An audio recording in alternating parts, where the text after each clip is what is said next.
یہ کسی بشر کا کام نہیں کہ اللہ تو اسے کتاب اور حکمت اور نبوت عطا کرے اور وہ اس کے باوجود لوگوں سے کہے کہ اللہ کو چھوڑ کر میرے بندے بن جاؤ۔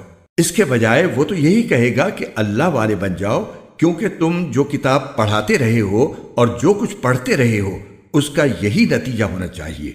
اور نہ وہ تمہیں یہ حکم دے سکتا ہے کہ فرشتوں اور پیغمبروں کو معبود قرار دے دو۔